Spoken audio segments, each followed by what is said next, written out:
Hi everyone, my name is Cynthia. Let's talk books. Today I'm here with a double feature. I'm posting this video at the same time as I'm posting a second video because these two books have come out at the same time. This one is A Haunting in Hialeah Gardens by Raul Palma.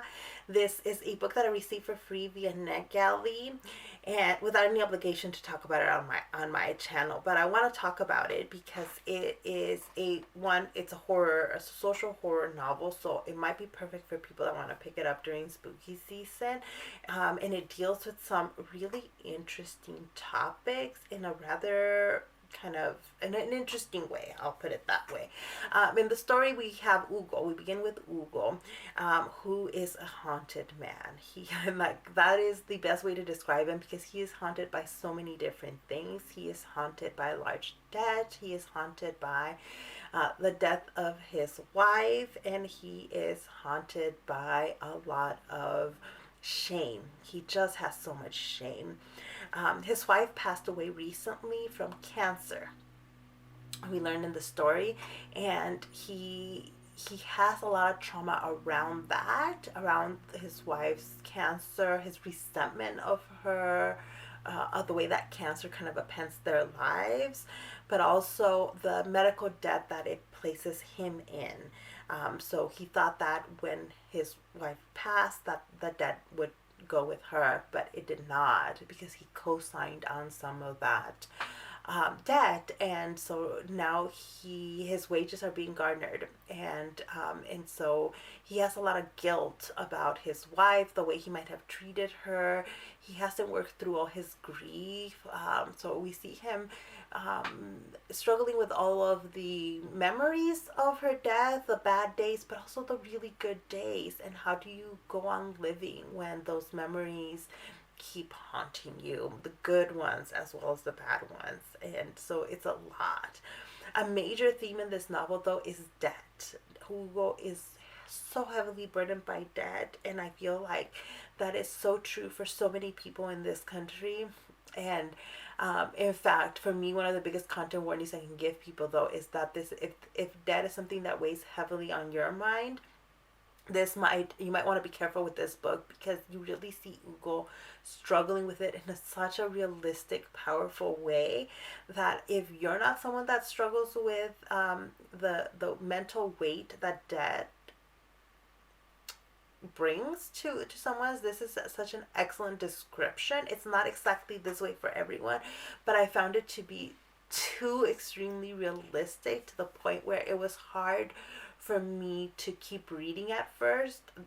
Once I committed to the book, I was like, I'm gonna finish it, okay. But I struggled with it at first because I think the mental health struggle that Ugo goes through when it comes to this debt is just so real, and it's a constant theme throughout the story. So that's why I want to really warn people about that part. Um, the debt plays a major role, not just because it's such a heavy weight on Ugo, but also because it's central to the conflict in the story. Alexi is the man who keeps haunting Ugo for this debt. He's a debt collector. He used to be a lawyer, and he's still a lawyer, but now he's gotten into the debt collecting business and is making a ton of money. So Alexi holds the debt Ugo owes, and has been plaguing his life trying to collect on this money, and is the one who has garnered his wages. And Alexi now has a problem.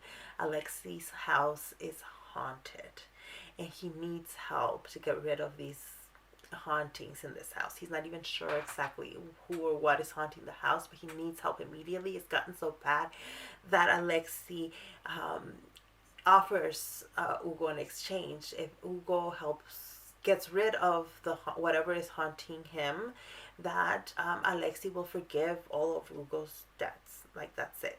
Everything goes to zero.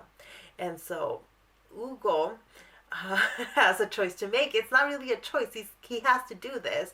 But Hugo is a balawo.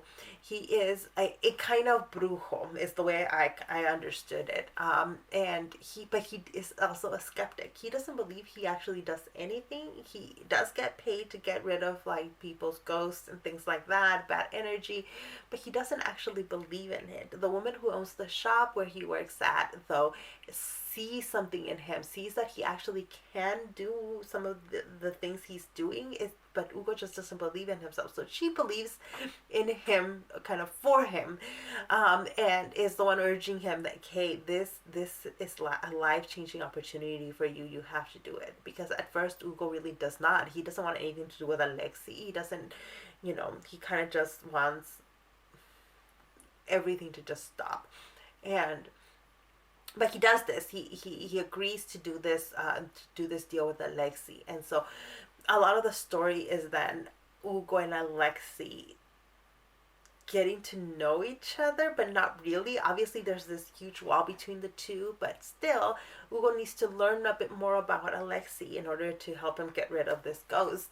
And so it's a bit of these two men getting to know each other. Though Alexi is just like there's not a lot that's redeeming about Alexi actually, and maybe that's one of the weaknesses in the novel. I found Alexi to be just a terrible human being, and you have to think like people who go into this kind of deck collecting and make money off of it, like you have to have a certain personality for it, is my guess.